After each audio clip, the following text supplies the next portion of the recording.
Muy buenos días a todos y que cada día sea un día de aprendizaje. Soy Rubí Álvarez y hoy les traigo el tema de las obligaciones.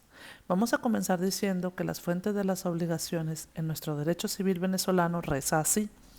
Todos los hechos o actos de la vida real que, enfocados desde el punto de vista jurídico, son capaces de producir obligaciones. Ahora bien, debemos saber que éstas tienen un carácter taxativo de las fuentes de las obligaciones, porque es un principio de doctrina para que la obligación exista y produzca efectos jurídicos.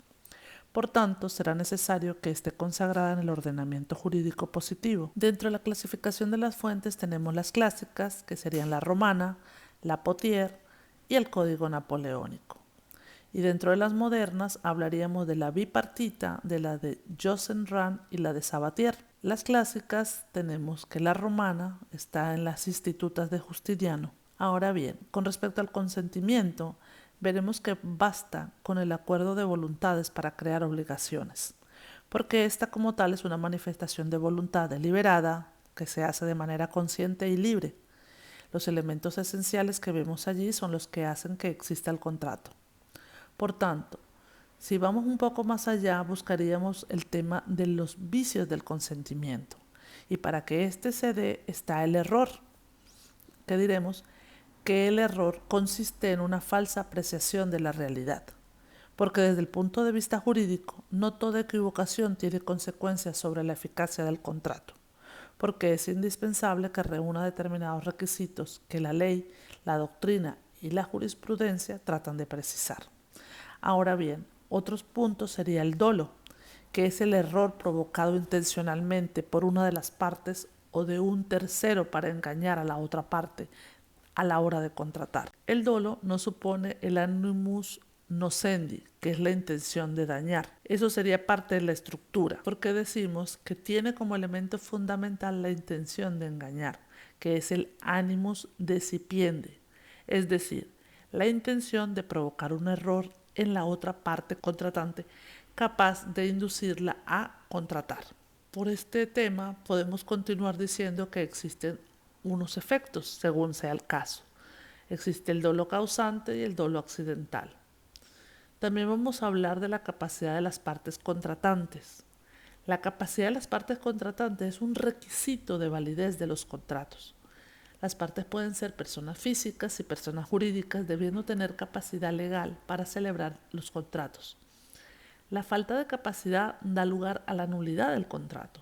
Y el objeto y la causa de la obligación del contrato se verá que es el contenido de la obligación y el elemento objetivo de la obligación. Esta va a ser la prestación y la prestación es la conducta a la que se obliga el deudor a favor de un acreedor. El objeto del contrato es el contenido mismo de la obligación. El objeto es la conducta a la que se obliga a una o ambas partes, producto de esta fuente generadora de obligaciones, como es el contrato. La causa, podemos decir que no es el contenido del contrato, es el fin que persiguen las partes al contratar. En el contrato de compra-venta existen los elementos subjetivos y el vínculo, que produce la obligación. Esta se genera en el contrato y se encuentran todos los elementos esenciales para su existencia. Por tanto, no se deben confundir los elementos de la obligación con los del contrato. Continuando el desarrollo de este tema, vamos a pasar a hablar sobre la clasificación de las obligaciones. Estas están según el contenido de la prestación en el dar, hacer y no hacer. La prestación de dar es una conducta positiva que consiste en transmitir la propiedad u otro derecho real. En cuanto a la prestación de hacer, una conducta positiva que no consiste en la transmisión del derecho de propiedad u otro derecho real. Eso se transmite y se adquiere por el efecto del consentimiento. Por eso es que decimos que la prestación de dar es instantánea. En cuanto a la prestación de no hacer, una conducta de abstención es la no realización de una conducta debida que trae como consecuencia que tienes que indemnizar los daños que su incumplimiento pueda acarrearle al acreedor. Ahora bien, según el fin conseguido, existen un fin medio y un resultado. Las obligaciones de medio son caracterizadas porque el deudor no se compromete a obtener un determinado resultado, no lo garantiza. La prestación está constituida por hechos o actividades del deudor que pueden producir o no determinado resultado. Un ejemplo sería el de los médicos y los abogados. Lo único que tienen que garantizar a sus representados es que van a realizar todo lo que esté en sus manos para lograr un fin, que lo beneficie a él como a su representado. Pero no le puede decir, yo te garantizo que voy a ganar, porque nadie puede garantizar que va a ganar. Y en el caso de los médicos, pues no va a garantizar que todo saldrá perfecto, pero siempre se espera que sea así. En el caso de las obligaciones de resultados, son aquellas en las cuales la prestación a que se obliga el deudor es un efecto específico, es muy preciso y concreto en su actividad, porque la prestación es un fin en sí mismo, pues el deudor se compromete a obtener un determinado resultado. Ejemplo, si yo mando a arreglar los frenos de mi carro, el señor mecánico no me puede arreglar el tren delantero, a pesar de que el tren delantero es una actividad que vale muchísimo más cara que los frenos. Entonces, para que se cumpla la conducta, el carro tiene que frenar. Si el carro no frena, eso trae como consecuencias el incumplimiento.